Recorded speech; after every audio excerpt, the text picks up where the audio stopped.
Do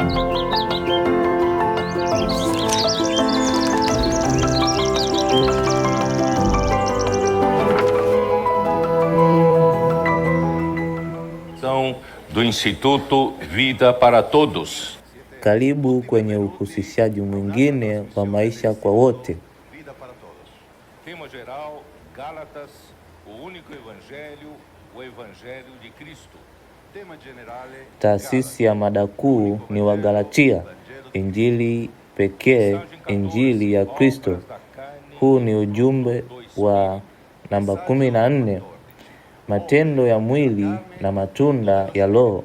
Gálatas 5, versículo de 16 até 26.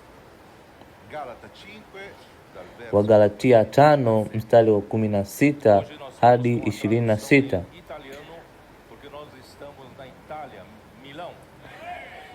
Leo tuna tafsiri ya moja kwa moja kwa Kiitaliano kwa sababu toka Italy, Milano, na Bwana anataka kushinda bali ya Ulaya. Tulianza Ureno katika sehemu ya kwanza ya mkutano huko Torres Vedras, Ureno, ambapo tulipata fursa ya kuzindua awamu ya pili ya ujenzi wa vyumba vya wageni vya mahali pa mikutano yetu.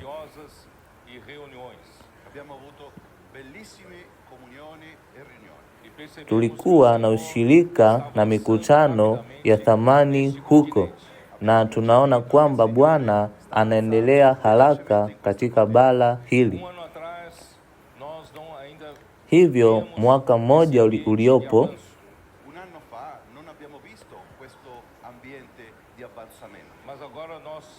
tulikuwa bado tunaimarisha na kuunda mazingira haya,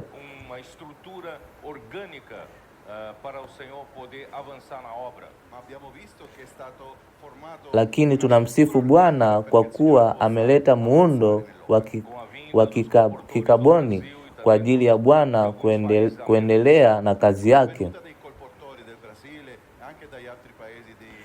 Kwa msaada na kuja kwa wamisionari wengi kutoka Brazili na wafanyakazi pamoja na ushirikiano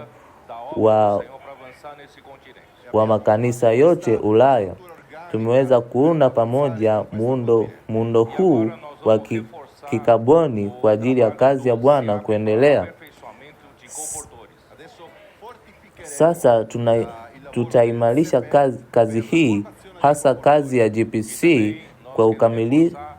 kwa ukamilifu wa wamisionari, uundaji wa uzaji wa vitabu, na tunaimarisha timu kadhaa za wauzaji wa vitabu katika nchi kadhaa.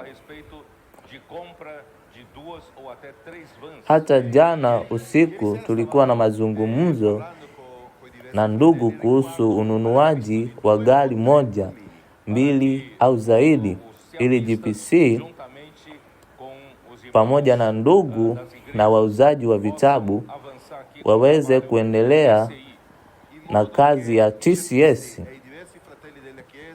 Troops, Captains and Captains. Vijana wote wana thamani kubwa kwetu.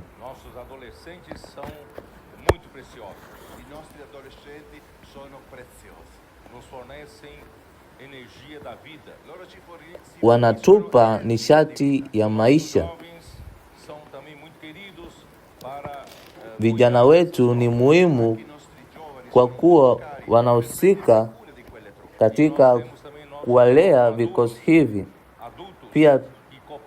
Pia tuna ndugu na wadada wakubwa ambao wanashirikiana katika mambo ya logistic na kutoa msaada unaohitajika.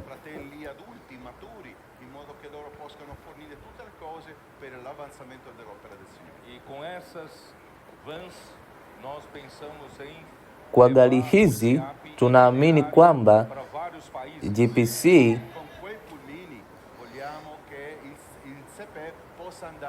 itaweza kwenda nchi nyingi na kuwa na wauzaji wa vitabu zaidi. Kwa mfano,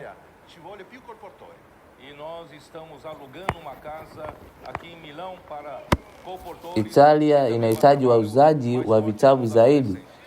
Hivyo tunakodisha nyumba hapa Milano ili tuweze kuwa na wauzaji wa vitabu na kufanya kazi na vijana.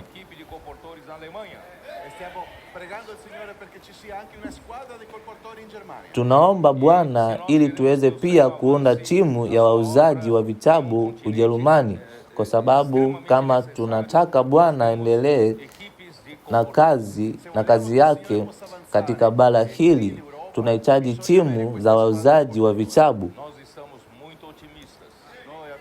Hii ni ndoto yetu, kuwa na timu ya wauzaji wa vitabu katika bara hili, na tunamsifu Bwana kwa yale anayoyafanya hapa. Nimetumia wakati huu mwanzoni mwa ujumbe ili watakatifu kutoka kila mahali duniani wajue na kuelewa kile Bwana anachokifanya hapa, na ili sisi sote tuweze kuchukua mzigo kwa kuomba kwa ajili ya Ulaya. Kuhusu neno, tulianza kutoka Ijumaa iliyopita katika mkoa wa Potes. Kwa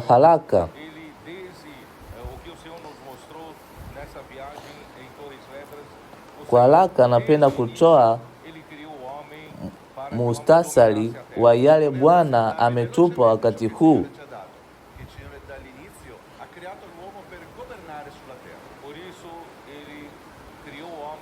Bwana tangu mwanzo alimuumba mwanadamu ili aweze kutawala dunia.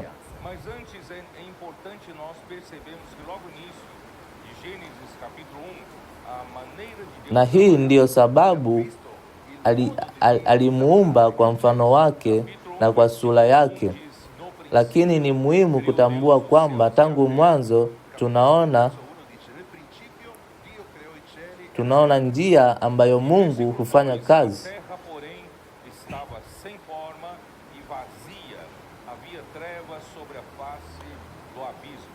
Na mstari wa pili unasema, nchi ilikuwa bila sura na tupu. Kitu kilitokea kati ya mstari wa kwanza na wa pili kilifanya nchi kuwa bila sura na tupu.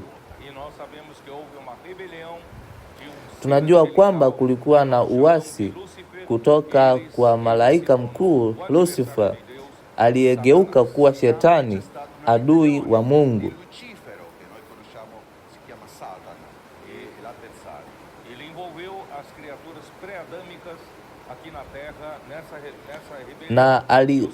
Na alihusisha viumbe vya padamu duniani, na kulikuwa na hukumu ya maji.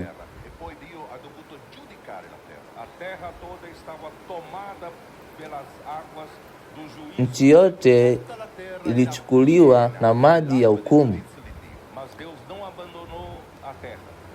Lakini Mungu hakuacha nchi, kwa sababu lengo la Mungu ni kuwaweka wanadamu duniani. Kwa hivyo alihitaji kurekebisha nchi, na ishara ya uboreshaji huu huanza na Roho wa Mungu kama ishara ikitanga juu ya maji ya hukumu. Ambapo Roho wa Mungu ipo, kuna tumaini la Bwana kutekeleza kazi yake. Bali tumaini hilo bila Roho ya Mungu kusonga juu ya maji, hakungekuwa na tumaini. Roho ya Mungu iko tayari kutekeleza mapenzi ya Mungu. Kwa hivyo Mungu alisema na kuwe na kuwe na mwangaza, na kulikuwa na mwangaza. So neno la amri lililotoka kinywani mwa Mungu lilifanya Roho ya Mungu kutekeleza neno hilo. Hivyo Mungu Baba ana mapenzi,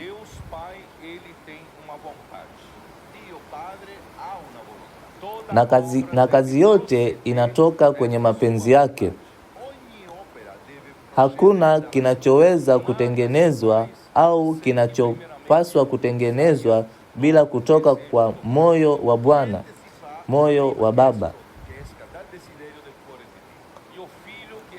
Kwa hivyo Mwana kama neno anajua na kuelewa moyo wa Baba.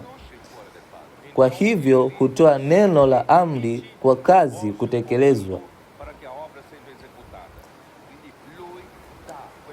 Hivyo Roho ya Mungu ndiyo hutekeleza neno hili.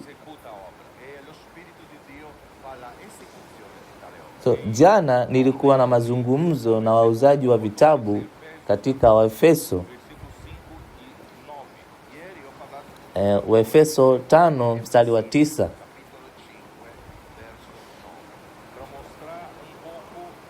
Kuonyesha kidogo jinsi kazi ya Bwana inavyokwenda na kutekelezwa. Kwanza kabisa, Mungu ana mapenzi. Ana hamu moyoni mwake,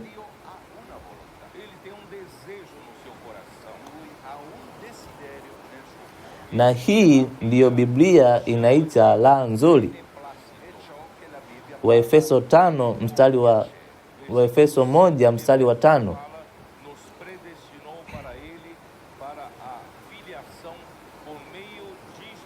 Akuwa ametutangulia kuamua kuwa waweze kuwa wana kwa njia ya Yesu Kristo, kwake yeye, kulingana na ladha ya mapenzi yake. Kwa hivyo katika mstari huu na pia katika mstari wa 9 tunaweza kuona kwamba yote yanatoka au yanatokana na mapenzi ya Baba. Halafu tunaona katika mstari wa 9 kuwa ametufahamisha siri ya mapenzi yake kulingana na ladha yake ambayo aliikusudia ndani yake mwenyewe.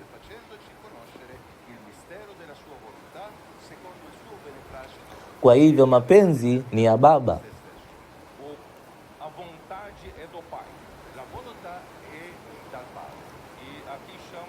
Hapa tunaona mapenzi ya Baba kulingana na ladha yake.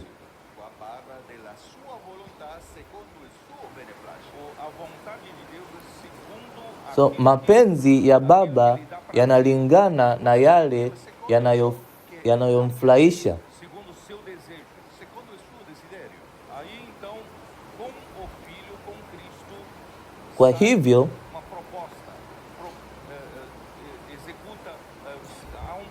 Kwa hivyo ndani ya Mwana kuna mradi, kuna kitu kinachotokana, kwa sababu inasema kwamba aliyokusudia ndani ya Kristo, ambayo alikusudia ndani yake mwenyewe, mstari wa 9, ili kufanya mradi huu. Tunayo mtu wa Mwana. Ndiyo maana Biblia inasema kwamba Mwana ndiyo hekima ya Mungu.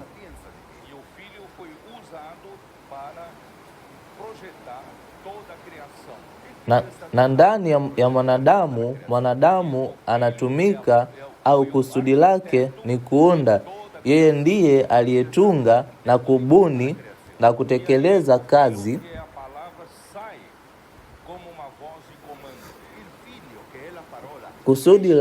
Kusudi la lazi ya Baba.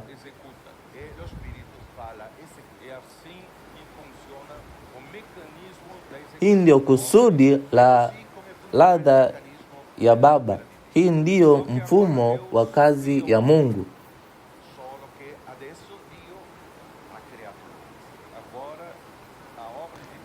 Sasa neno la Mungu pia linapita kupitia mwanadamu. Ni muhimu kwamba mtu aamini katika neno la Mungu. Neno la amri linatoka kwa mwana au kutoka kinywani mwa Mungu ambaye ni mwana yeye mwenyewe. Kwa hivyo mwanadamu kwa imani anapaswa kupokea na kukumbatia neno hili, halafu neno hili linafanya kazi.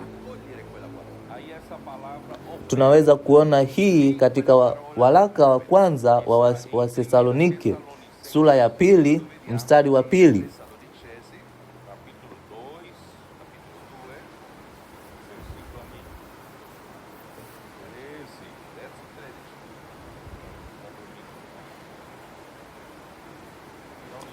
Sababu nyingine tunapaswa kumshukuru Baba daima, kwamba mlikipokea neno mlilisikia kutoka kwetu. Neno hili ambalo ni la Mungu mlikikumbatia, si kama lenyewe kutoka kwa mwanadamu, bali kama lenyewe kutoka kwa Mungu,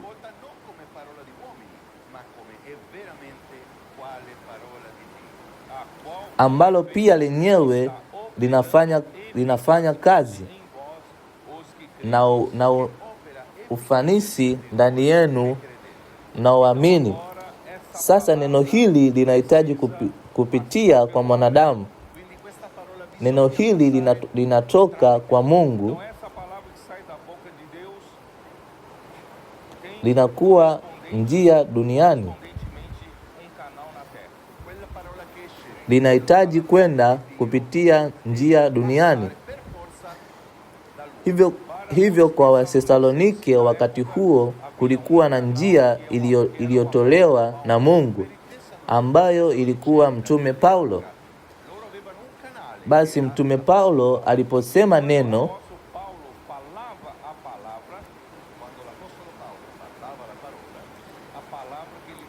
neno lililokuja kupitia Paulo halikutoka kwa akili yake mwenyewe, bali kwa ufunuo wa Yesu Kristo.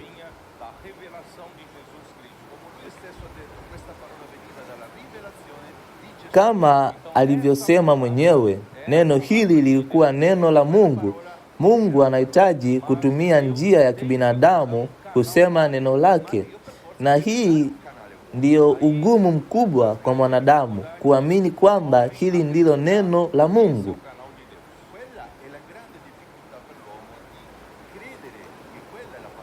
Na Mungu anapaswa kutumia njia hii, njia ya binadamu kuongea neno lake.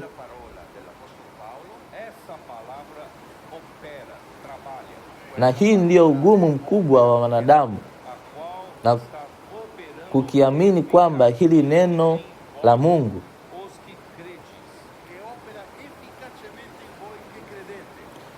Na hivi ndivyo Mungu alifanya kazi yake hadi leo. Mungu alitumia Musa,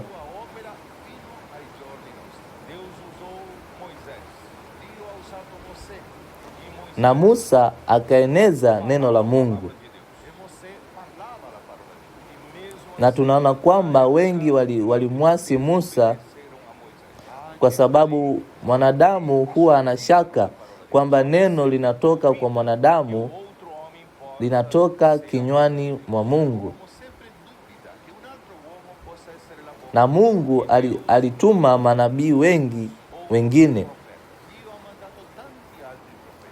Tunaweza kuona hii katika kitabu cha 2 cha Mambo ya Nyakati, katika sura ya mwisho.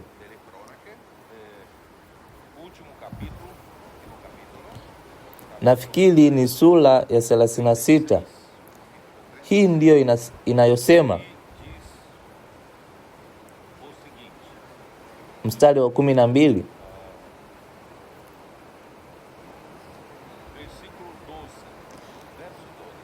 Inazungumzia kuhusu Zedekia mfalme. Alifanya mabaya machoni pa Bwana Mungu wake, wala hakuwa mnyenyekevu mbele ya Yeremia nabii aliyeongea kutoka kinywani mwa Bwana.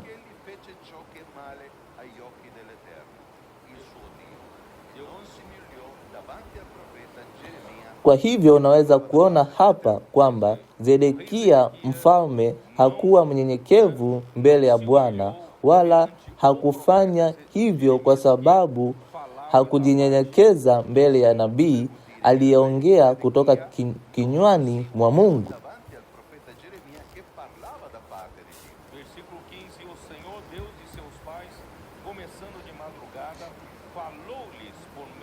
Katika sura ya 15, na Bwana Mungu wa baba zao aliwapelekea maonyo kwa mitume wake, akiwaamsha mapema na kuwatuma, kwa sababu alikuwa na huruma kwa watu wake na makao yake. Mungu huwa anaongea na wanadamu kwa njia ya mitume wake.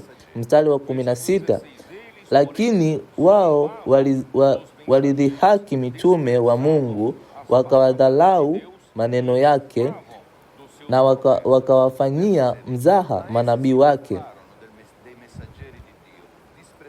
hadi ghadhabu ya Bwana ikawa dhidi ya watu wake, hata hapakuwa na tiba. Hii ilifanya taifa la Israeli likitekwa, ufalme wa Yuda ukatekwa kwenda Babeli, na hawa watu wa Israeli wakatawanyika.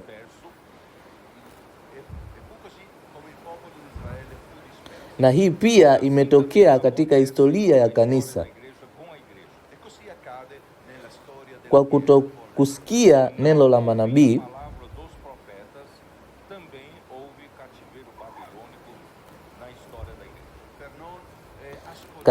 kanisa pia liliingia katika utumwa, na sasa tumefikia mwisho wa nyakati. Karne 19 za historia ya kanisa zimeshapita, na Mungu hawezi kusubiri tena ili atimize mapenzi yake. Ndiyo maana katika Mathayo sura ya 20, Bwana anaita wale wafanyakazi wa saa ya mwisho. Na wewe na mimi tumeitwa kuwa wafanyakazi wa saa ya mwisho.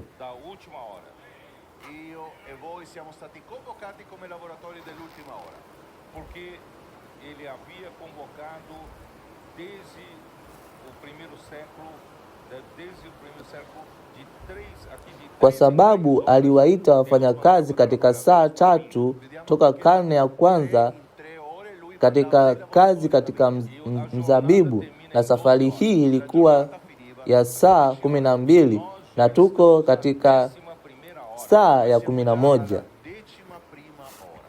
Kwa hivyo kuja kwa Bwana kunakaribia sana, lakini kazi yake haijakamilika. Italia bado haijashindwa. Ndio maana Mungu anakuita wewe kuwa mmoja wa wale wafanyakazi, kuwa mmoja wa wafanyakazi wa saa ya mwisho. Ndiyo, hatuna sifa zozote, na ndio maana Bwana alituita tu kama vile wale wasio na sifa, wale ambao hawajajiandaa. Lakini sifa kwa Bwana. Bwana anatutengenezea. Kile siri ni nini?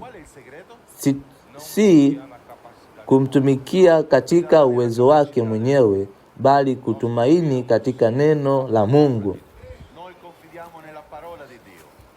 Kwa njia hii hatuhitaji sifa nyingi za kibinadamu.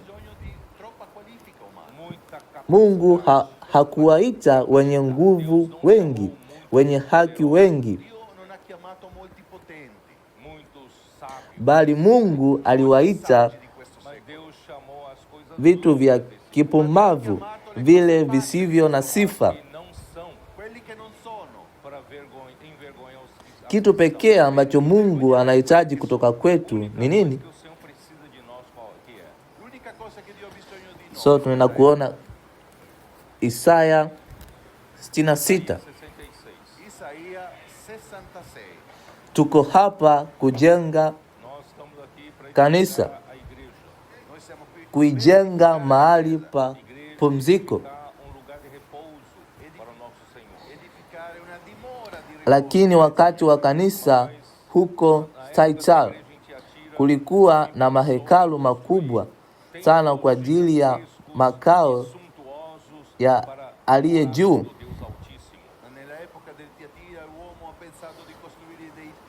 Lakini Mungu haishi katika maeneo hayo.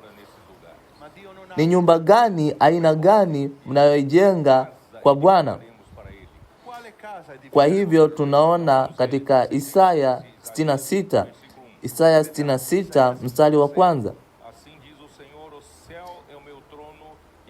Mungu ni kiti changu cha enzi na nchi ni kiti changu cha kuweka miguu.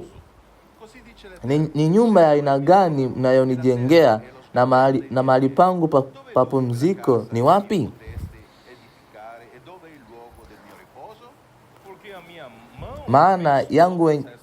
Maana yangu mwenyewe ndiyo niliyofanya haya yote,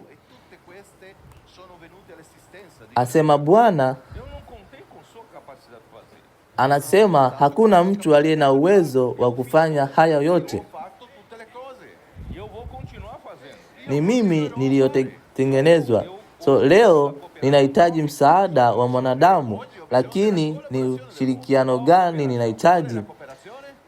Ni kwamba tuwe wenye kujua sana theolojia ya hali ya juu. Mungu anatafuta nani sasa? Inasema hapa, lakini kwa hiyo toleo la Kiingereza kinasema, nitamwangalia yule aliye mnyonge na mwenye roho, aliyejinyenyekeza na anayetetemeka kwa neno langu. Kwa hivyo siwezi kueleza kwa kazi hii, sina uwezo wa kufanya kazi yake, lakini Bwana haitafuti uwezo wala wenye uwezo, anataka wale wenye roho na mnyonge.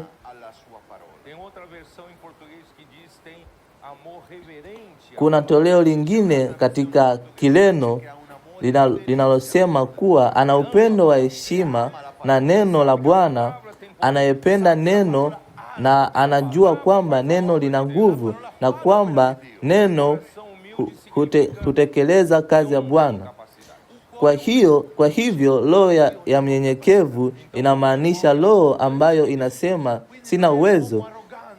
Sio mwenye kiburi, anayeamini kwamba anaweza kufanya kazi la Mungu, lakini Mungu anatafuta wale wenye roho ya unyenyekevu wanaotegemea neno, kama Abrahamu.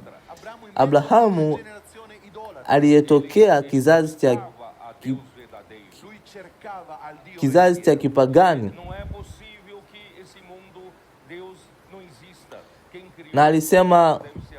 na alijisemea mwenyewe, siwezi kuamini kwamba Mungu hayupo.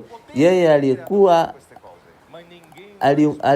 ulimwengu huu lazima awe Mungu mkuu na mwenye nguvu. Alikuwa akimtafuta Mungu, na kisha Mungu wa utukufu alimtokea Abrahamu kwa sababu ya roho yake iliyojinyenyekeza na kunyenyekeza.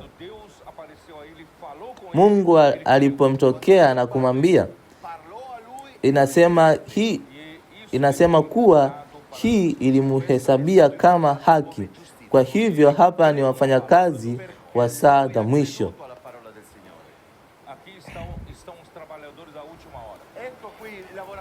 Ni hitaji gani pekee ambalo Mungu anatutaka? Ni moyo wa unyenyekevu unaoamini neno lake, na Bwana anatekeleza neno lake. Sasa anahitaji kuanza ujumbe. Hii ni Wagalatia sura ya 5.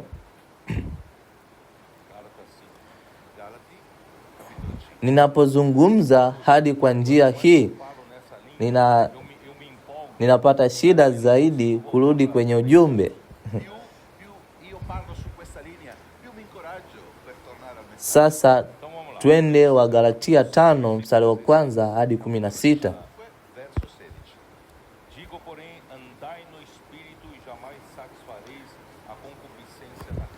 Ninasema basi, endeni kwa Roho, wala hamtatosheleza tamaa za mwili, maana mwili unatamani kinyume na Roho, na Roho kinyenyekevu na mwili, maana haya yanapingana, ili msifanye mambo mnayotaka kufanya.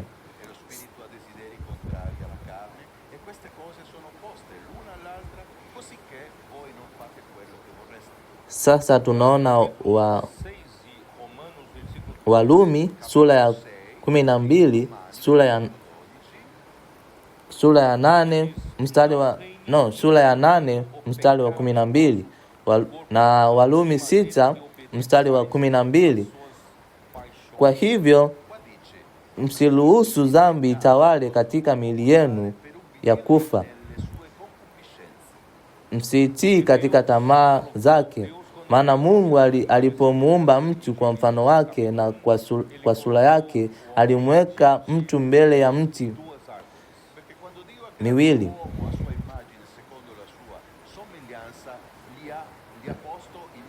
Na matakwa ya Mungu kwa ajili yake yalikuwa kuchagua mti wa uzima, ambayo ni kumchagua Mungu mwenyewe kama uzima. Na mtu aliumbwa kama kwa uwezo na kumpokea Mungu na uzima na uzima wa Mungu ndani yake,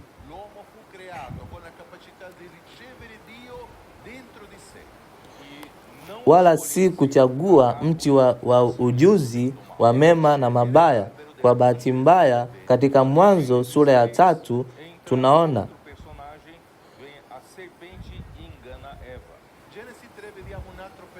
tunaona nyoka akija kwenye eneo hilo, na tunaona nyoka akivyobeza Hawa na akawapa chaguo la kujua mema na mabaya bila ya kumhitaji Mungu. Na mtu aliingia kwenye kushawishi hicho,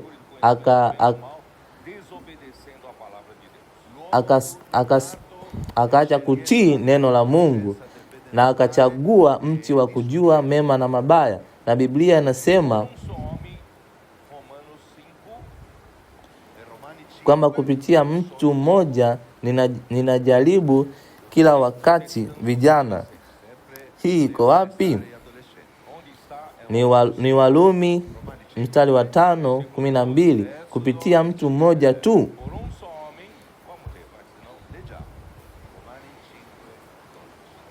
Ili tusifanye kazi ngumu zaidi kwa mkalimani. Walumi 5 mstari wa 12. Kwa hivyo kama vile dhambi ilivyoingia ulimwengu kupitia mtu mmoja, na kwa dhambi kifo, na hivyo kifo kikaenea kwa wanadamu wote, kwa maana wote wamedhihaki. Sasa Mwanzo sura ya 6 inasema na kuonyesha kwamba baada ya mtu kuanguka na mwanadamu wakawa wa mwili.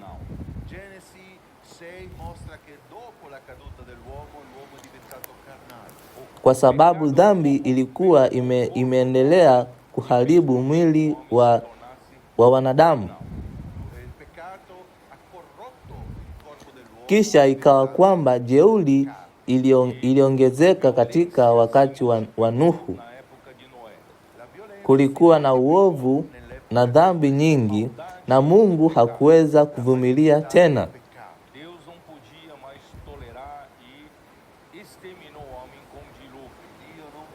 Akalazimika kuhukumu dunia kwa maji, akaiokoa tu familia ya Nuhu. Kuanzia hapo, wanadamu walianza kwa hofu ya kukosea na kuadhibiwa na Mungu tena. Waliogopa kuhukumiwa na mafuriko mengine.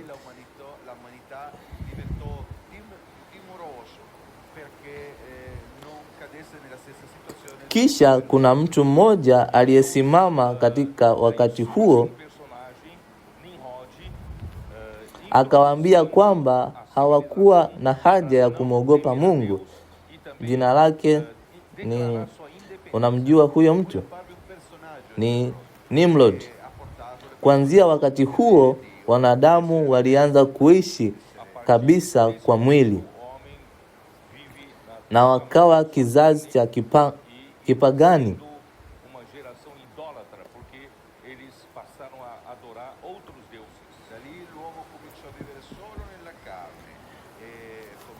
Wanadamu waliishi hivyo, wakawa wakipagani kwa miaka mingi, mpaka tukamwona Abrahamu, mtu aliyekuwa akimtafuta Mungu,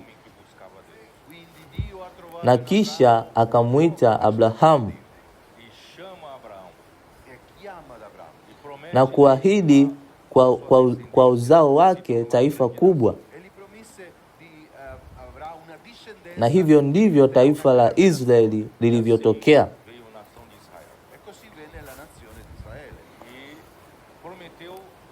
Ile ahadi ya kumpa Abrahamu nchi nzuri na kwa uzao wake. Sasa uzao wake ni Kristo.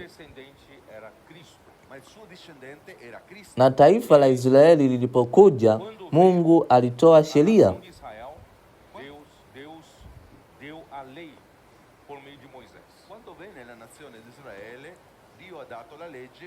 Alitoa sheria kupitia Musa ili kuwalinda watu hadi utimizo wa ahadi ufike, ambayo ni Kristo uzao wake.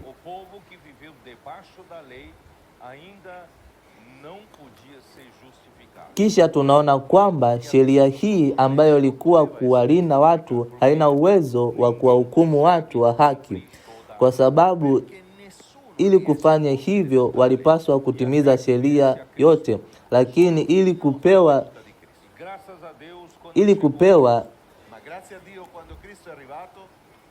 tuliwajibika hadi Kristo afe.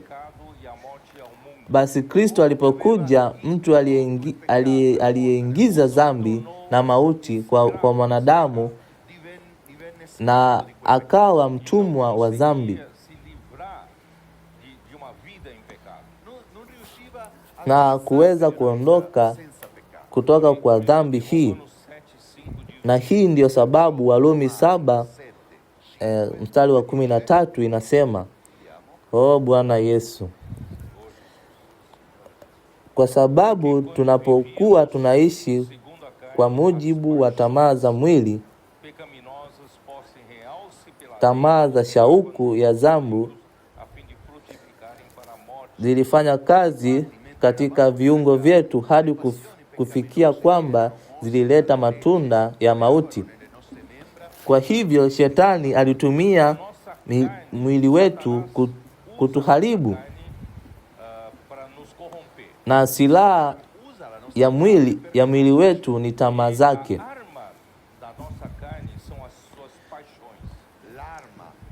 Kwa hivyo tunatumia tamaa hizi, shauku hii,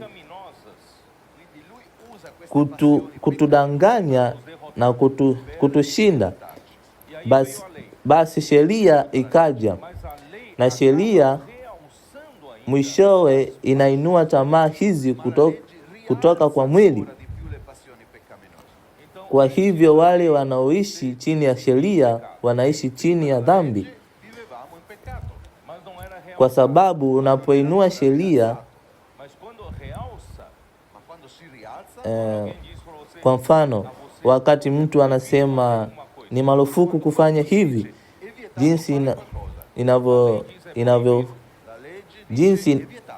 jinsi inavyokatazwa ndivyo inavyotaka kufanya.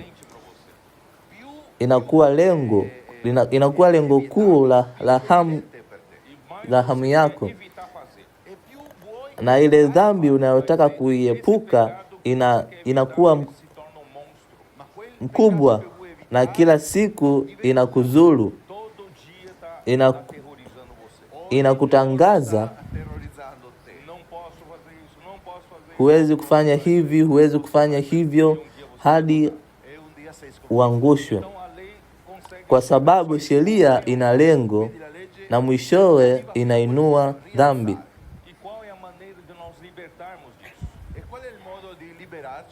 Ndio, lakini ashukuriwe Bwana kwamba Kristo alikufa kwa ajili yetu.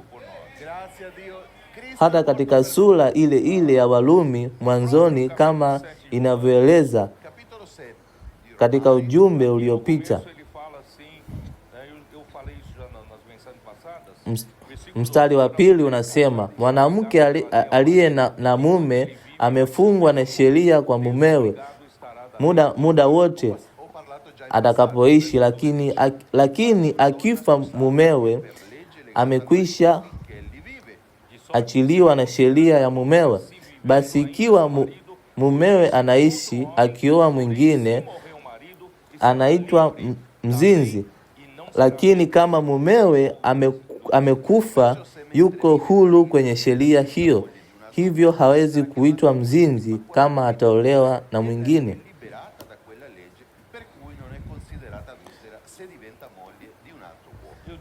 Hii si kichocheo cha wanawake kutaka waume wao wafe. Yule mumewe ambaye kila mmoja wetu anaye ni mtu wa zamani, ni mwili ambao unatufungia na kututia chini ya utumwa wa sheria.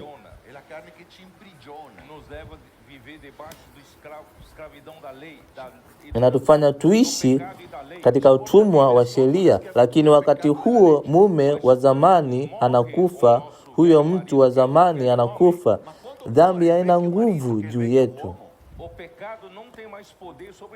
Na hii ndiyo sababu wokovu wetu si kubadilika kwako, bali ni kufa kwa mtu wetu wa zamani.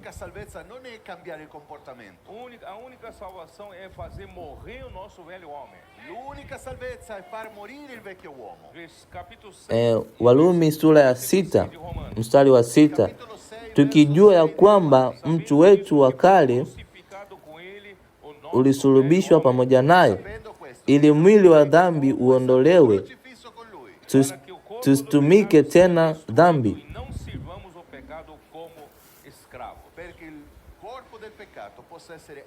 Yeyote anayeamini Yesu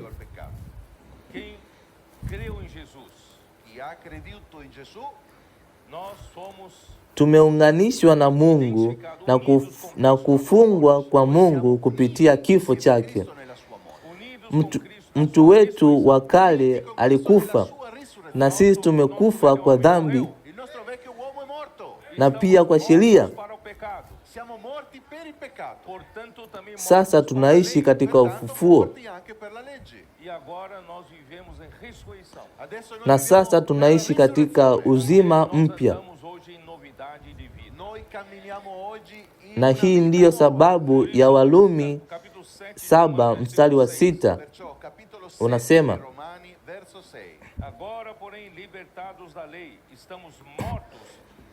lakini sasa tumekwisha achiliwa na sheria, tukiwa tumekufa kwa yale yaliyoshikiliwa naye, ili tutumikie kwa njia ya Roho mpya, wala si kwa njia ya herufi za zamani. essendo morti a ciò che ci teneva soggetti, per cui serviamo in novità di spirito e non il vecchio sistema Kwa della hivyo legge. mwili na tamaa zake na shauku hazina nguvu tena juu yetu, Quindi la carne con le sue kwa passioni sababu tumekufa pamoja na Kristo. O Bwana Yesu, Porque nós já morremos com Cristo. perché noi abbiamo morto con Cristo. Ó Senhor Jesus. Oh Signore o Gesù. Bwana Yesu. Ó Senhor Jesus. Hivyo tunamshukuru Bwana na hebu tuendelee, Graças a Deus. vinginevyo muda wangu Vamos continuar. utakwenda. Senão, Hii ni Wagalatia Continuiamo. sura ya 5, tembea kwa Roho. 5. por isso, irmãos, andai no Espírito e jamais satisfareis a concupiscência da carne. Perciò vi dico, na camminate huta secondo lo spirito e non adempirete kutimiza tamaa za mwili, kwa sababu mtu wa zamani wote alisulubishwa pamoja na Kristo. Kwa hivyo leo tumeamshwa katika Kristo Somos ressuscitados com Cristo e andamos na tunatembea katika uhai mpya. con Cristo e camminiamo in novità di vita. Hii ni ukweli wa kiroho. espiritual. Ma quello è un fatto spirituale. Jinsi ukweli huu wa kiroho unavyoweza kuwa ukweli wangu katika wakati huu ni kwa kutembea kwa Roho tu. In questo momento. Basi ninapotembea kwa Roho, ukweli huu wa kiroho Eu ando no Espírito, o fato espiritual se torna a minha realidade espiritual no momento. na ninapotembea kwa Roho, Il fatto spirituale diventa la mia realtà in quel momento. E como andar no Espírito? Já perguntei várias vezes para vocês. E come camminare nello spirito? ninaweza kuweka Colocar nossa mente no Espírito. malengo yangu katika Roho. Nello spirito.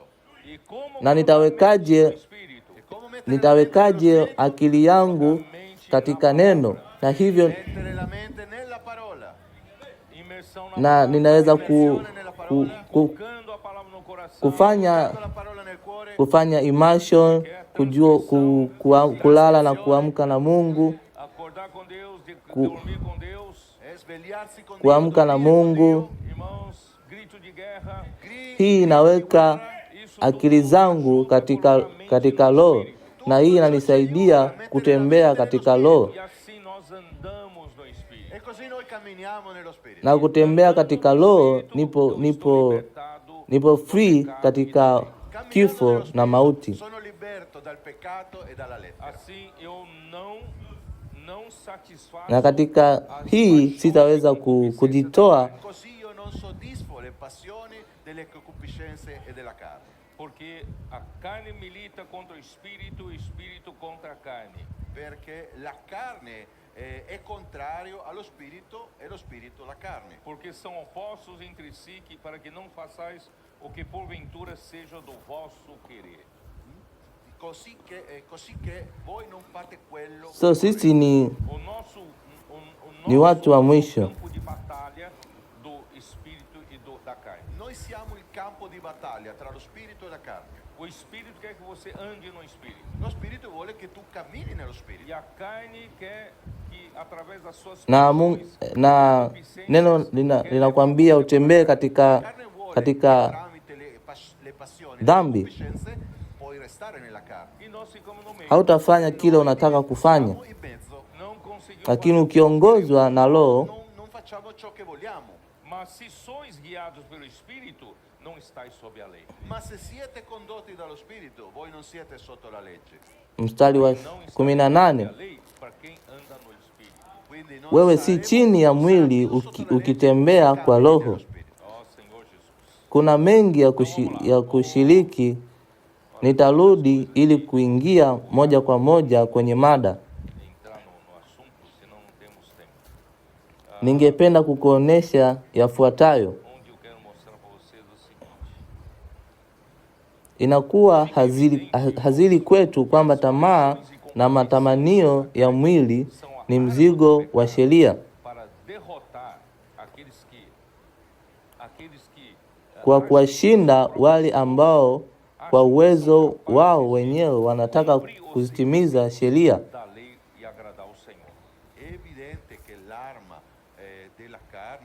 sono le passioni e concupiscenze per sconfiggere coloro che fanno per conto proprio. Kwa hivyo njia ya pekee kushinda tamaa hii ya mwili ni kwa kutembea kwa Roho, L'unica maniera di sconfiggere la carne è kwa sababu Roho na kutembea kwa Roho ndio ukweli realidade. Andar no Espírito, nós trazemos a realidade. unaoleta ukweli wa yale Yesu Kristo aliyotimiza kwa ajili yetu. portiamo E Bwana Yesu, di tutto ciò che Cristo ha fatto sulla croce. Ó Senhor Oh Jesus. Signore Gesù. sasa Vamos lá. Então agora eu pulei bastante. tufanye haraka kidogo zaidi. Mstari wa 19. Agora vamos chegando no versículo 19. Matendo ya mwili Ora, as obras da carne yanatujumlisha kama uzinzi, uchafu, tamaa. Ora, le opere della carne sono manifeste e sono adulterio, Kama hujaelewa kama mimi, kwa mfano, nina shida ya kuelewa tamaa hizi na matamanio que são exatamente yanayotuvutia kuishi kwa mwili. concupiscências que nos atraem para viver na carne. se non capisci, così come io, cosa significano quelle concupiscenze che ci attirano, Kwa hivyo maelezo ya matendo ya mwili yanaweza kukusaidia kuelewa kidogo zaidi. Que são essas paixões e concupiscências? quindi tramite questa descrizione riusciamo ad capire So kundi la kwanza la matendo ya mwili Aqui das obras da carne, linahusu tamaa zenye lengo la kuharibu as paixões e Lo. concupiscências que visam destruir, danificar o nosso corpo. questo primo gruppo delle passioni yanaharibu hanno lo scopo miili yetu. di Yanaanza kwa uzinzi, Que começa com prostituição, impureza, katika hali hii comincia con fornicazione, impurità, dissolutezza. uasherati, uzinzi na uchafu. alguma, eu acho que no idioma Katika toleo la King James inasema uasherati badala ya uzinzi, e lascívia é na pia inasema uasherati. Ci sono alcune traduzioni che parla della prostituzione, vuol dire immoralità, e di lascivia la devastazione. E vamos Kwa então hivyo, olhar em 1 Coríntios 6, Vediamo tunaweza kuona mstari mwingine kutoka Wakorinto wa kwanza unaotuonesha kwamba hizi ni dhambi dhidi ya mwili wetu wenyewe.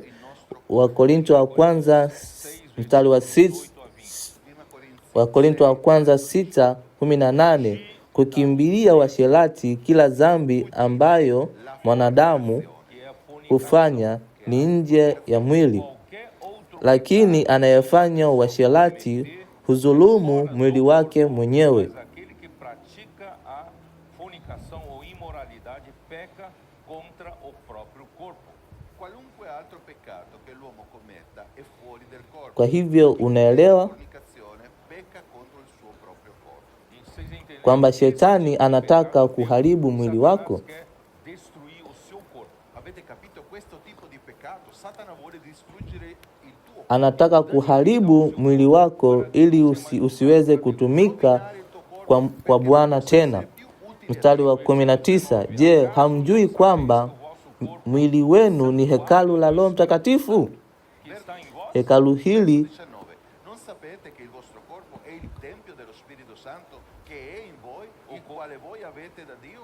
o qual tendes da parte de Deus e que não sois vós mesmos. hekalu hili takatifu la Roho Da Mta- Dio e che voi non appartenete hekalu hili la Roho Mtakatifu liko ndani yenu, Não é nosso, isso aqui é de Deus. questo corpo. mlionayo kutoka kwa Mungu, Então nós temos nanyi si wa nafsi zenu. Kwa hivyo Questo corpo per lui. mwili huu si wetu, na tunahitaji kumweka Bwana kwanza, kwa sababu mlinunuliwa kwa bei. Basi tumtukuze Mungu katika Ficate dunque miili yetu. il vostro corpo. então é importante Kwa hivyo ni muhimu kwa vijana kutunza miili yao, kwa sababu mwili huu ni patakatifu pa patakatifu.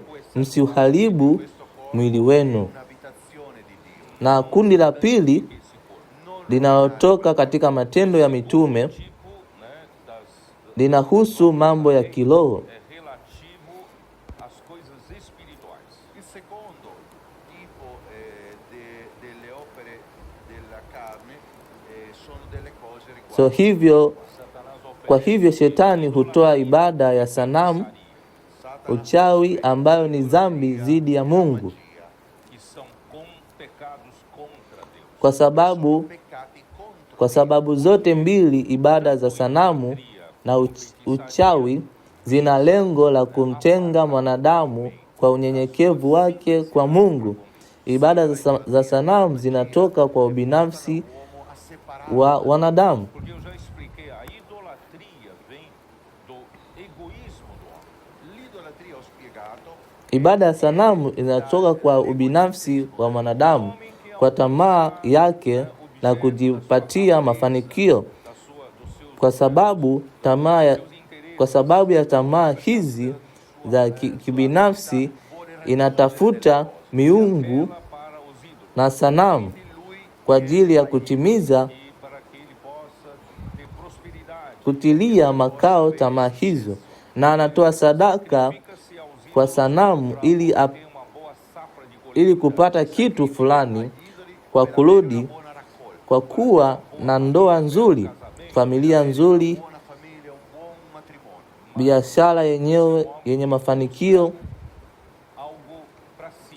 Ma è qualcosa che Hii ni mwanadamu alitafuta kitu kwa ajili yake mwenyewe, lakini katika kanisa tunahitaji kuwa kama Abrahamu. Nada dessa terra para nós. Hatu, noi non cerchiamo niente in questa hatutafuti kitu chochote duniani, tunamtafuta Mungu njia rahisi na unyenyekevu. Tunamuita Mungu huyu mwenye uwezo na ujuzi wote, a quel Dio veritiero e potente. na tumwamini na hatutafuti kitu kingine chochote duniani. Hivyo tunaona Abrahamu alipoondoka hakukuwa na kitu duniani kwa ajili yake, kwa sababu alikuwa akitazamia ulisi wa mbinguni. Perché lui cercava una patria celeste. Esse é o contrário de Sasa tunaona katika Wakorinto wa pili sura ya 11 mstari wa 3 inatuonesha kile Mungu anachotaka katika suala hili.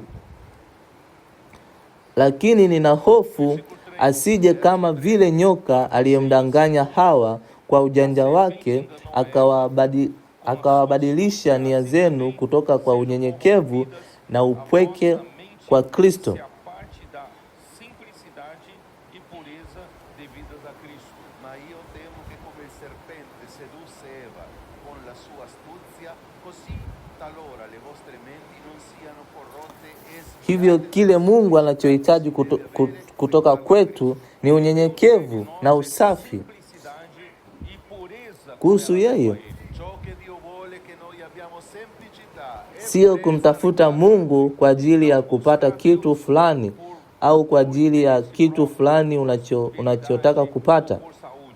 e non cercare Dio per interesse proprio, per una prosperità. Yeye ana uwezo na tunahitaji kumaminia maisha yetu kwake, na hivyo ndivyo ile tunayoiona katika Matendo ya Mitume sura ya pili.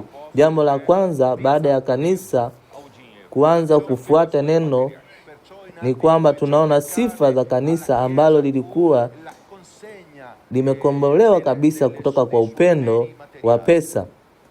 O Bwana Yesu, kuna mengi ya kusema, bado ninaweza kufanya nini? Naweza kuendelea? Posso seguir? Posso seguir? Não, posso continuar? Kisha kundi la tatu E o terceiro grupo il terzo gruppo linahusiana na matatizo ya roho. ha i problemi dell'anima. e a arma do inimigo de Deus para não Silaha ni silaha ya shetani ili ujenzi wa kanisa usitokee. Je, mambo haya ni yapi? Hebu tuyaangalie. Quali sono quei punti? Inasema chuki, tafsiri zingine zinasema uadui, Notícia ou ódio. migogoro. As traduções traduzione dicono odio, porfia, contese, mivurugo porfias, au vita tu, alguns lugares traduz para discórdia ou wivu, alcuni traducono discordia hasira, e contese, ciúmes, matamanio ya kibinafsi, ire, au discórdias, tafasiri zingine zinasema e alguns mafarakano ambayo ni sawa alcuni na mbaguzi dissensões, na uzushi. facções, sette, invejas. invidie, São Haya yote ni matendo ya mwili para não ili haver a ili edificação. kuwepo ujenzi wa mwili. perché non ci sia l'edificazione. Haya ni mambo yanayohusiana na roho yetu. Intens affettano la nostra anima. Nós não na nossa Katika uhusiano wetu tuna shida nyingi kuwa dificuldade de sermos edificados. wakombolewa, Così nei nostri rapporti avremo molte difficoltà per essere lakini tunashukuru kwa Bwana tunaweza kutembea kwa roho. Dio noi possiamo camminare nello spirito. Porque o objetivo Lengo la adui ni kusababisha causar divisões entre nós, facções, danificando a edificação da igreja. baguko la uharibifu wa ujenzi wa kanisa, lakini kisha kundi la nne La edificazione della linahusiana na uharibifu wa kabisa, kutengwa Já, né, desvio kabisa na Mungu. Questo, il quarto gruppo, parla di un devio totale per la perdizione. que é bebedices e glutonarias. Unaona hapa Ricchezze, mauaji, ulevi, Essa glutonarias aqui mashindano. orgias. Hii ni uharibifu wa kabisa. Já é devassidão total. è una devastazione. Hii ni ile wanadamu waangamizwe kabisa. Yohana sura ya 10 inasema mwizi anakuja kuiba, kuua na kuharibu. E destruir. Ricordate Giovanni 10 che Gesù ha detto che il ladro Watu viene wangapi per sisi rubare, per ammazzare, waongofu tunawakuta mitaani na watu husema umefika kwa wakati muafaka, nilikuwa na majonzi, nilikuwa karibu kujiua. Quante persone non trovano il colportore, ma anche noi per le strade, che ci dicono che siete arrivati proprio in tempo perché ero già proprio che volevo Tunayaona haya kwa sababu shetani anataka kuharibu maisha. Satana vuole distruggere le vite. Quanto mais vidas são destruídas, menos Kwa hivyo ikiwa maisha yako yameharibika, una fursa ndogo ya kutumiwa kwa Bwana. Per il Signore, per Na hii ndiyo sababu katika wakati huo huo ambayo mtu atapokea, Bwana atakutumia kuwaokoa ili waishi kwa Mungu na kuendelea na mambo sawa kuhusu hechi. coisas semelhantes a isso, né? Hii ni mstari wa 21 inasema, Claro, como já outrora vos preveni que não herdarão o reino de Deus os que tais coisas praticam. e cose simili a queste ci na mambo kama haya come vi ho già detto, ambayo nawaambia ndugu, tali cose non nimewaambia mbele kwamba hawatalisi ufalme wa Mungu. Herdarão Hili ni jambo kubwa, hawataulisi ufalme wa Mungu. Hata kama umekombolewa, hutaulisi ufalme wa Mungu. sido regenerado no Espírito. anche se sei stato rigenerato nello spirito, Mas você não herdará o reino de Deus, principalmente no milênio. ma non erediterai Lakini tunataka kuwa washindi. principalmente nel millennio. Mas nós queremos ser Tunataka kushinda katika ufalme na kutawala pamoja na Kristo kwa miaka 1000. Noi vogliamo il galardone nel millennio, reinar com Cristo por 1000 anos. Kutawala na Kristo per 1000 anni. kwa miaka 1000. Vamos, né?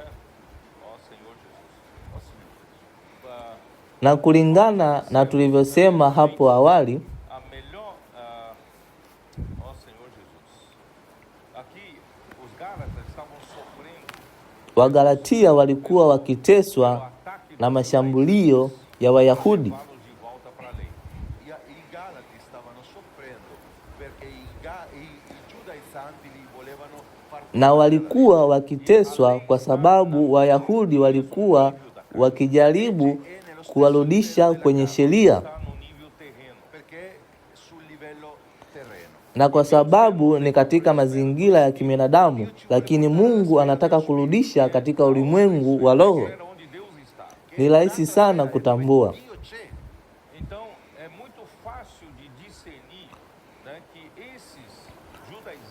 Wayahudi walikuwa walimu wa uongo. Ni kuangalia tu matokeo ya kazi wanayofanya.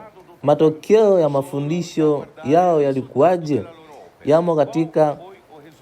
Yamo katika mstari wa 15. Angalia Wagalatia 5 mstari wa 15. Lakini ikiwa mnadondoana na kulaiana, jihadhari msije mkaangamizana. Kutenda kazi za sheria, kuna wivu, mafarakano, vita,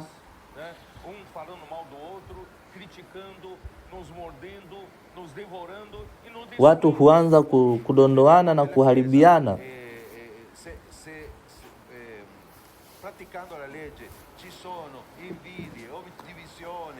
Lakini ukiishi kwa roho, kama Paulo anasema na kuambia,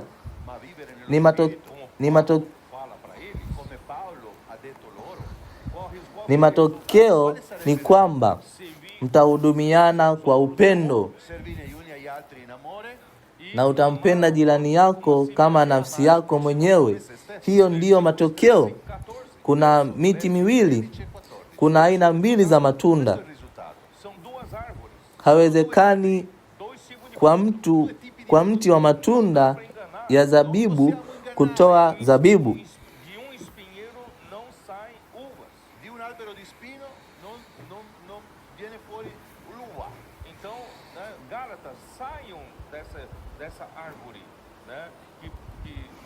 Wagalatia, Biblia inatuambia kuna mti unaozalisha aina maalum ya matunda. Lakini tunaona kwamba matunda ya Roho, tunda la kwanza la Roho ni upendo. Sasa mstari wa 22. Lakini matunda ya Roho ni upendo, furaha, amani, uvumilivu, wema, ukarimu, uaminifu, unyenyekevu, kujithibiti.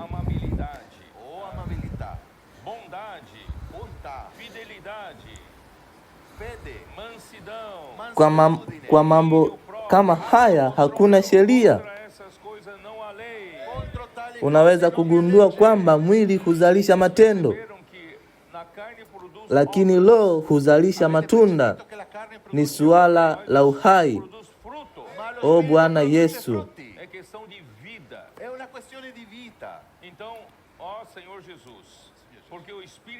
Kwa sababu roho hufanya kazi kupitia uhai na kutoa uhai.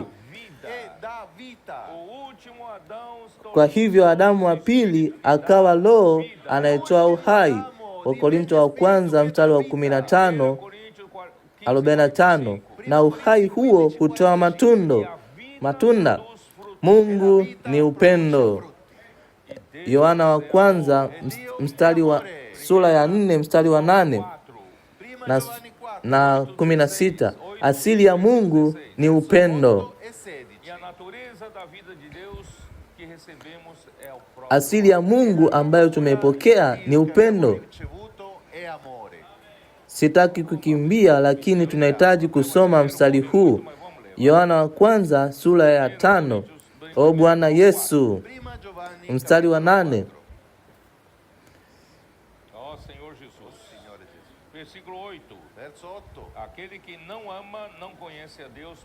Yeyote asiyempenda hujui Mungu, kwa sababu Mungu ni upendo. Ni ngumu kufafanua upendo. Upendo ni nini kwako?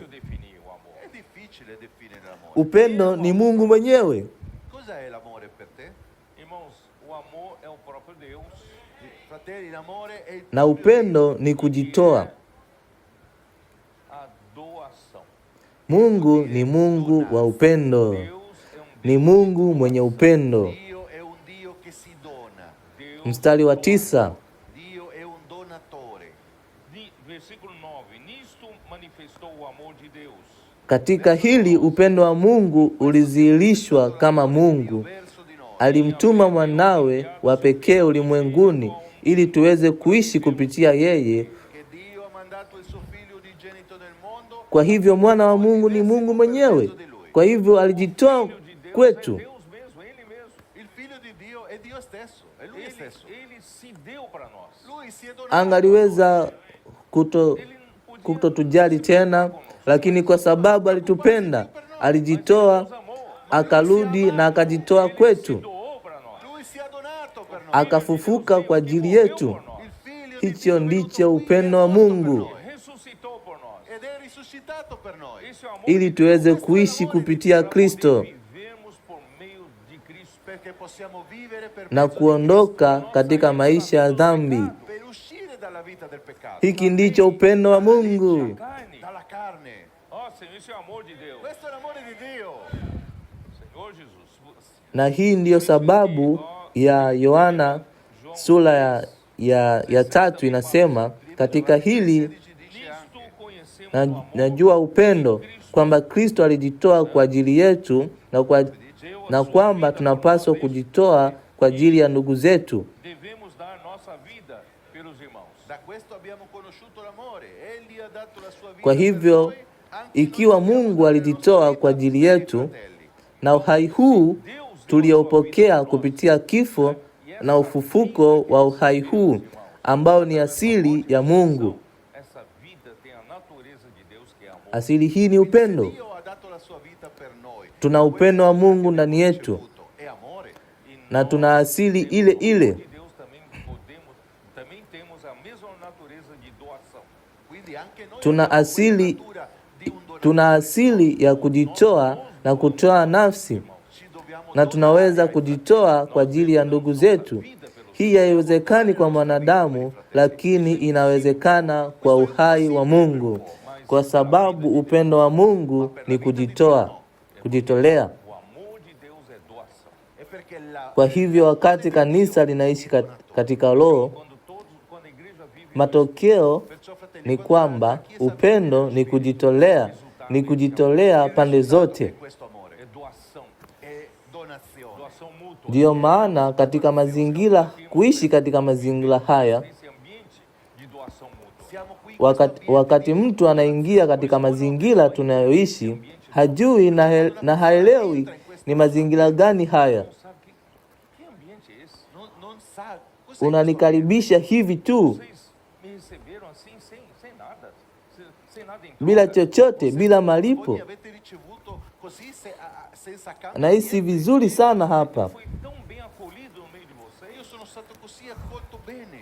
Haya ni mazingira ambayo kanisa pekee linaweza kutoa. C'è nella Chiesa. Watu hawa wanakuja na wanahisi kitu tofauti. Percepono questo. Wakati mmoja Uma vez, lá ainda muito tempo atrás, eu contratei empresário para tulimwajiri mtu kufanya kazi kwa Molto tempo fa ufungaji wa AC katika ukumbi wetu wa mkutano, na alikuwa akivuta sigara moja baada ya nyingine, quel signore fumava una lakini alikuwa pamoja nasi. vinha do nosso meio.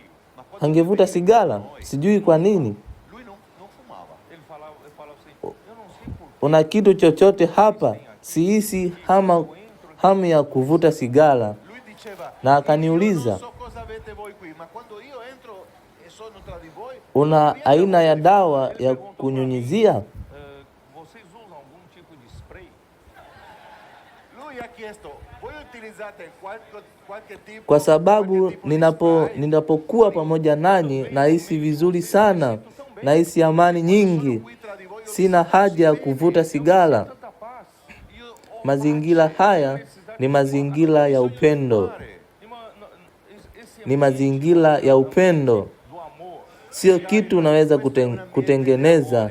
Ni upendo unaotoka kwa Mungu Un amore fabbricato, kupitia watu wanaoishi kwa Roho. viene di Dio. Pelos homens que vivem no Sasa tunaona Wafilipi sura ya pili Por isso, irmãos, mstari wa pili 2, Perciò, fratelli, inasemaje? Efesi, capitolo 2, como fala? come dice? O Bwana Yesu, Ó Senhor Jesus.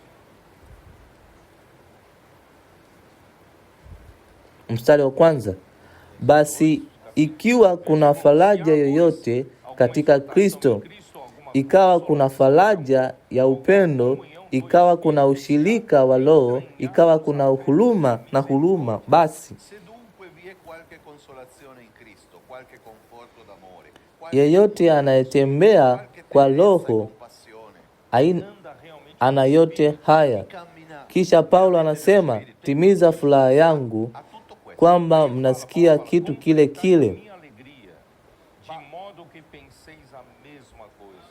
Paolo dice, rendete perfetta la mia gioia, avendo uno Ni stesso nini modo di kinachofanya sisi wote tufikirie kitu kile kile? Mesma coisa. Cosa ci fa Ni neno linalotoka kinywani mwa Mungu, Essa palavra que linalotiririsha uzima, linalotiririsha upendo, flui vida. esce vita, linafanya hivi. esce amore. Neno lile huleta A palavra umoja, que vem de Deus nos traz unidade. Fasti che kwa la sababu parola che ndugu viene da Dio mara ci nyingi porta alla unità. Porque, irmãos, muitas vezes tuna ndugu na dada kote ulimwenguni, kote duniani, Noi abbiamo fratelli in tutta la na terra. nchi nyingi ambazo hatujakwenda na wengi wetu hatujakwenda kamwe, lakini tunafurahia neno la unabii desfrutando da palavra profética, Ma loro stanno na wanaishi katika mazingira yale yale ambayo wewe na mimi tunaishi godendo del tuo stesso ambiente che na stiamo kuyafurahia. Mimi sijakwenda huko. Nani anafanya kazi hiyo? Ni neno, ni uzima wa Mungu, ni Roho ambayo anazalisha mazingira haya. spirito. Kwa hivyo tunafikiria Produce questo ambiente kile tra di noi. kitu kile kile. usa a mesma coisa. Mtu aliyetoka nje anaweza kusema, La stessa cosa. lakini ninyi mnasema na kufanya kile kile. Che viene da fuori dice, ma voi pensate tutti Ni uguali? kitu kile kile hapa au kitu kile kile pale. Pensa a mesma coisa. Sio mimi ambaye ninaweza kufanya hivi Isso não é kwa, homem quem faz. kwa njia ambayo mnafikiria Modo que penseis kitu a kile mesma kile. coisa, tenhais o mesmo amor. Dice modo di pensare uno stesso amore. Sejais unidos de alma. Katika mstari wa pili unasema, inaonekana kama ninyi ni roho moja, mna akili moja, mna mawazo yale yale, mliopigania mambo yale yale, mnaenda upande mmoja. Hiyo ni ajabu, hakuna mahali pengine. O Bwana Yesu, Não há em outro lugar. Non c'è un altro posto. Ó Senhor Jesus. Signore Gesù. Por isso ele fala, não kufanya chochote kwa kujifurahisha, si tamaa za kibinafsi. Nulla per rivalità. não faça por rivalidade. Hakuna ushindani miongoni mwetu. Kinyume chake, Ambiente non c'è rivalità. Não há disputas entre nós. ikiwa haingekuwa hivyo, kungekuwa na ushindani mwingi. Al contrario, Na kwenye huduma za kanisa, Entre serviço mtu anapigana na wenzake, anashindana na wenzake, lakini katika mazingira ya Roho hakuna sifa ya bure, hakuna ushindani, não há vanglória. na kila mtu hufanya kazi kwa unyenyekevu, kwa kumwamini na kuamini wenzake, kila mtu akiwaamini wengine kuwa bora kuliko yeye mwenyewe. E cada não tem em vista somente o que é seu. e nessuno Na cerca kisha inasema si tu kujishughulisha na mambo yetu wenyewe, bali pia kujishughulisha na mambo ya ndugu zetu. Mazingira haya yanapatikana tu Só penso em mim un mesmo. pensiero egoista. na wale wanaoishi na kutembea katika Roho. No ambiente quem vive no Espírito. Questo ambiente è solo per chi cammina nello spirito. Vamos voltar lá. Torniamo là. Bado tuna mengi ya kukua. Muito para desenvolver. Kwa hiyo inasemaje hapa? parlare. Aqui fala, Wale walio kwa Kristo Yesu e os que são wamewasilisha de Cristo Jesus mwili wao pamoja na tamaa a zake sua carne na com as suas matamanio paixões e yake. concupiscências. Verso 24. Ora quelli che sono di Cristo hanno crocifisso la carne Kwa con le sue hivyo passioni e le mwili sue pamoja na silaha Carne zake, é a arma, tamaa na matamanio zina lengo la kushinda. paixões e concupiscências tentam nos derrotar.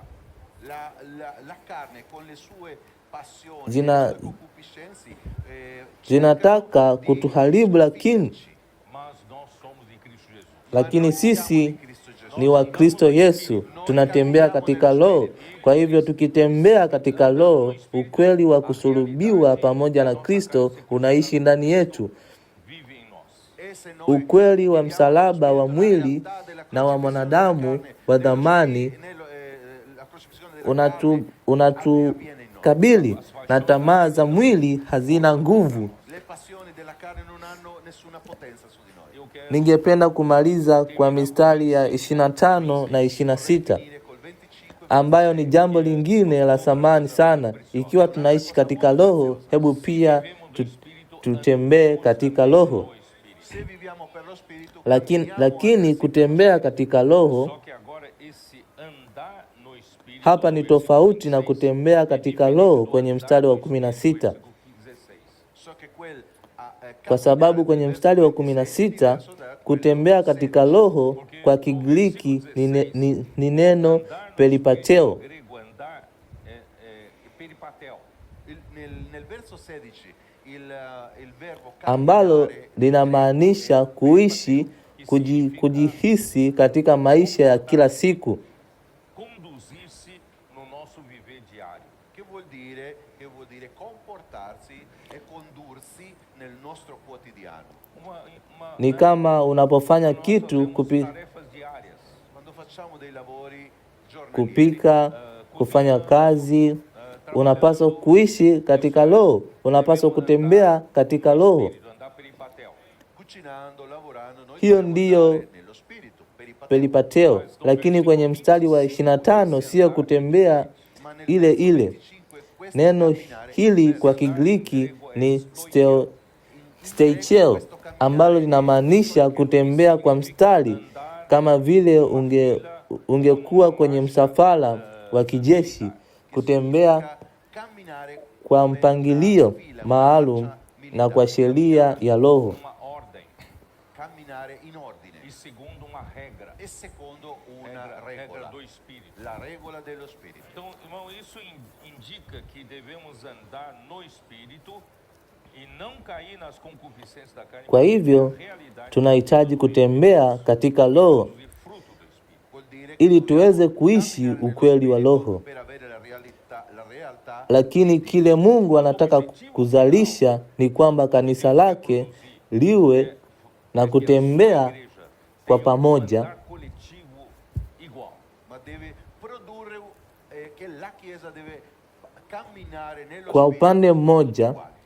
De lado, cada de nós andamos Sisi wote tunapaswa kuishi katika Roho katika maisha yetu ya kila siku, parte, tutti noi katika kila tunachohitaji. Lakini kwa upande mwingine, kanisa lote linapaswa kutembea kama jeshi. caminha Tunapaswa kusonga mbele kama jeshi kwa mwelekeo mmoja.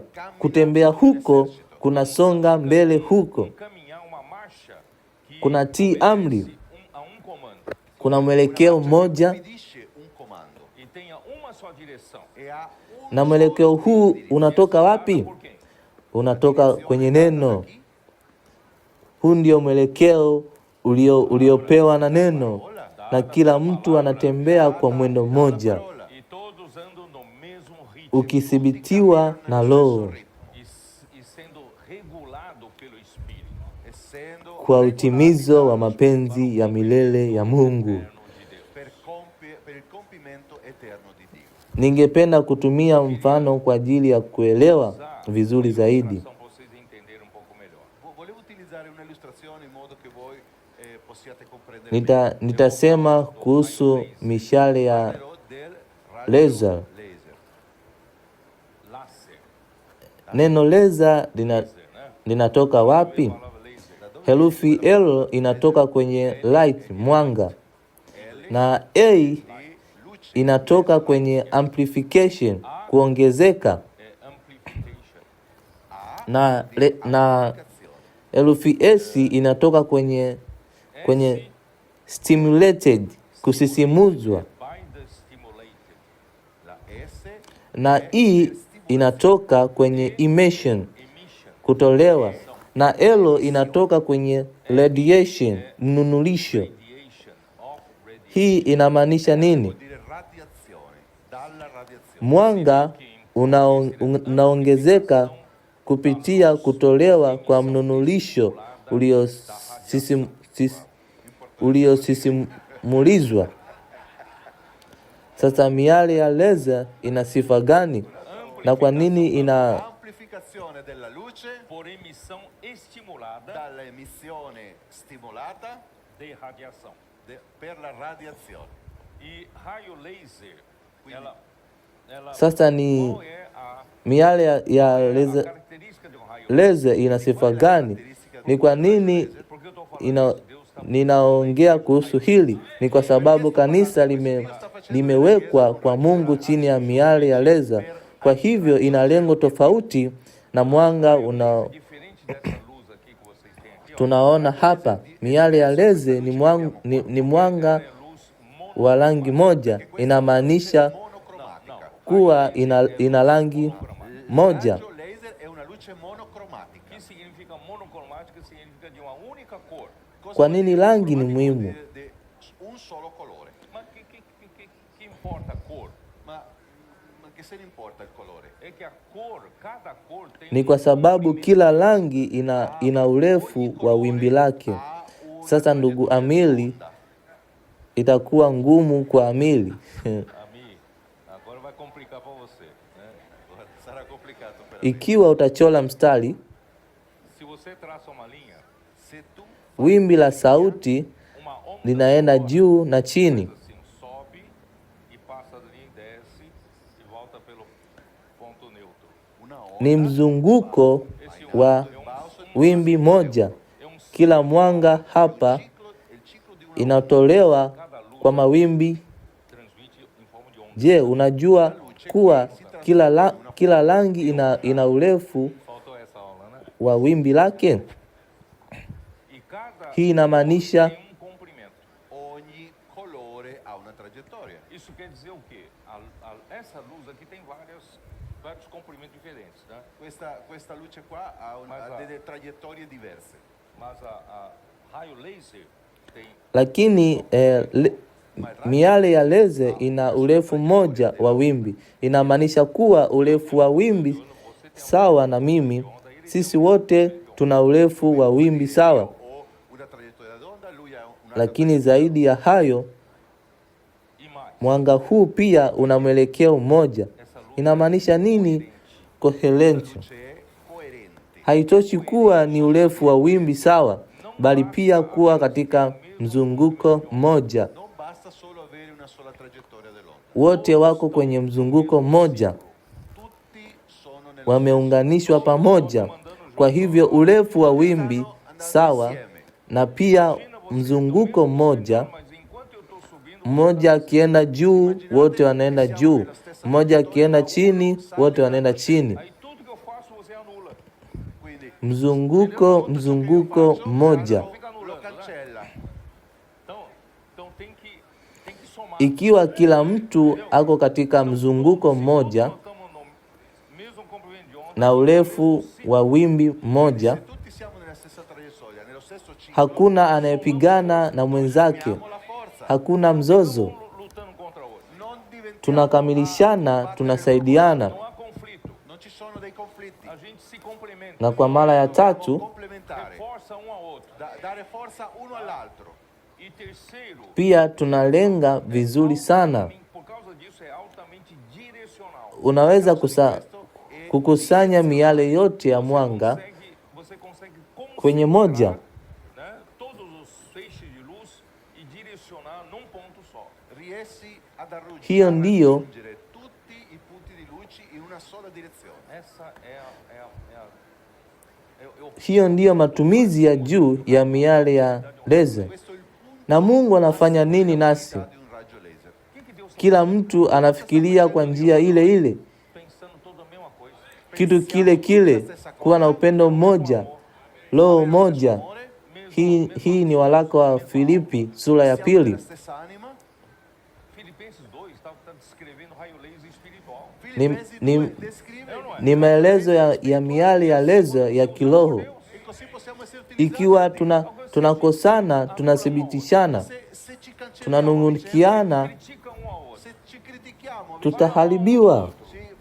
mormoriamo uno dell'altro, Na wale wanaotembea kwa sheria hufanya hivyo, lakini sisi tunatembea katika roho, sio tu ma noi camminiamo nello pelio spirito. Não pateo, só peripateo, bali pia steocheo. stoicheo.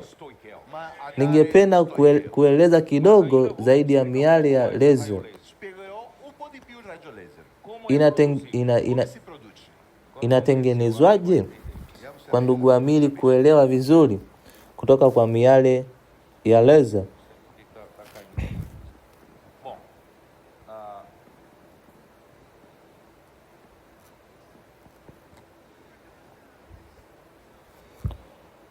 Unaweza kutumia alô? kitu kigumu Produzir raio laser, Per produrre raggio laser kwa ajili ya kutoa miale ya laser. sólido, líquido, gas. Unaweza kutumia kitu kigumu un solido, un liquido o un gas. E você precisa energizar.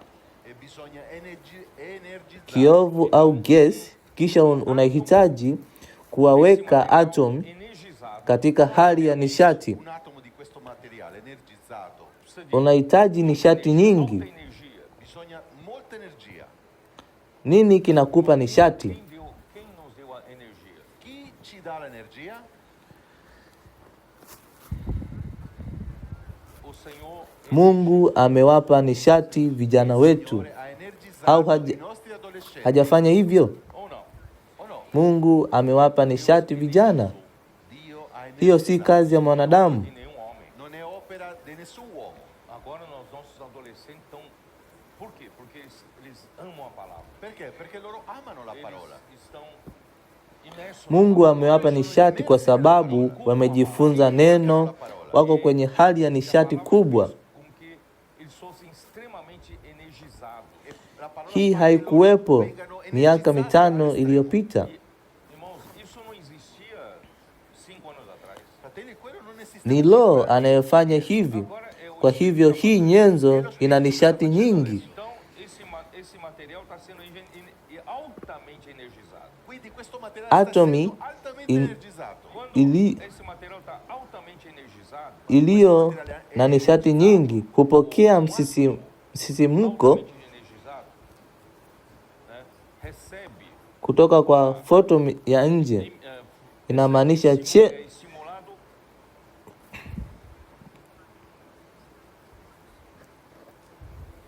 estimulado por fóton externo.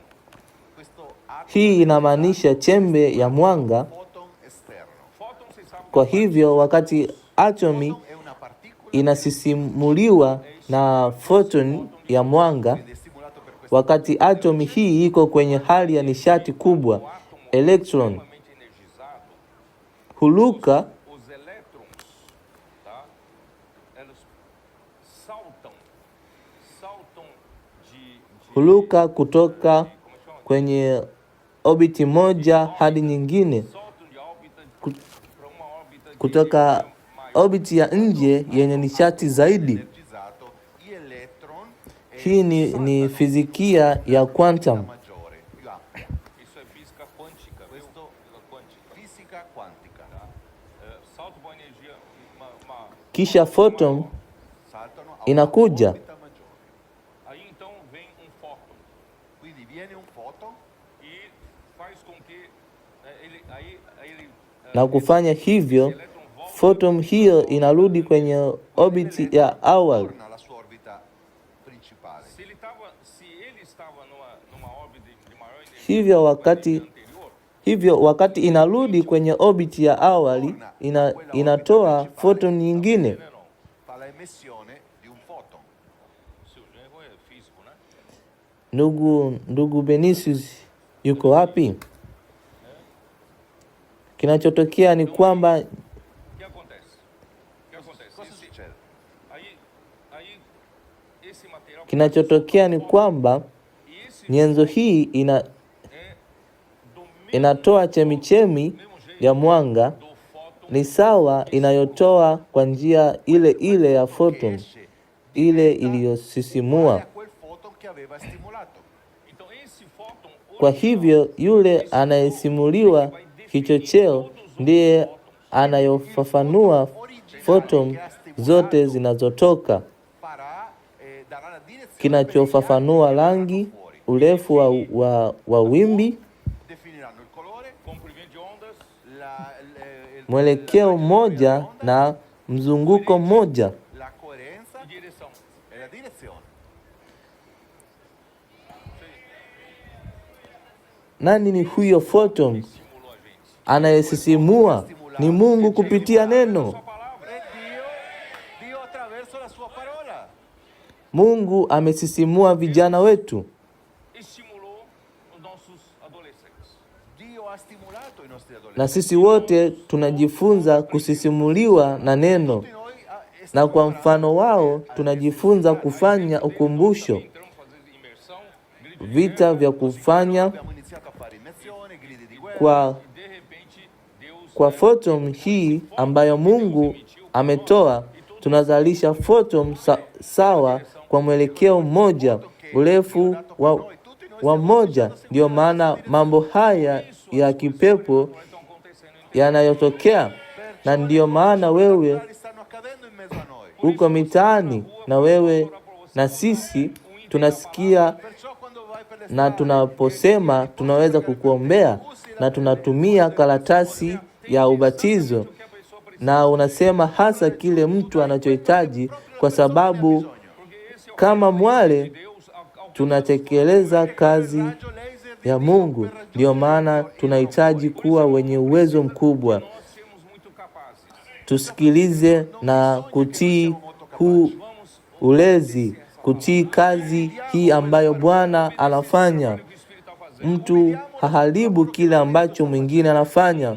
Sote tuko kwenye mdundo mmoja, mzunguko mmoja. Não, todos nós estamos no mesmo ritmo.